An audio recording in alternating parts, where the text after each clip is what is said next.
Hello everyone, welcome to money VR entertainments. అందరూ బాగున్నారా? నేను చాలా బాగున్నానండి. నేను ఈరోజు పూజ చేసుకుని వెంకటేశ్వర స్వామికి ముడుపు కడుతున్నాను. ముడుపు కోసము తెలుపు లేదా పసుపు రంగు వస్త్రాన్ని పసుపు నీళ్ళల్లో తడిపి ఆరబెట్టుకోవాలి. ఆ వస్త్రానికి కుంకుమతో బొట్లు పెట్టుకొని అందులో 7 ఎండు ఖర్జూరాలు, ముద్ద కర్పూరము లేదా పచ్చ కర్పూరము, 108 రూపాయలు, అక్షింతలు, పసుపు కుంకుమ వేసుకొని స్వామికి ముడుపు కట్టాలి. ముడుపులో 108 రూపాయలు లేదా 11 రూపాయలు లేదా మీకు ఇష్టం వచ్చినంత డబ్బులు వేయవచ్చు.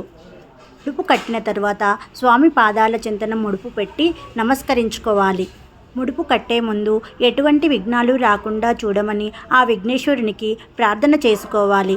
ఆ తర్వాత వెంకటేశ్వర స్వామికి ఇలా ముడుపు కడుతున్నానని సంకల్పం చెప్పుకొని సంకల్పం నెరవేరిన తర్వాత నీ దర్శనం చేసుకుంటానని ఆ వెంకటేశ్వర స్వామికి మనస్ఫూర్తిగా నమస్కారం చేసుకోవాలి. Please like my video.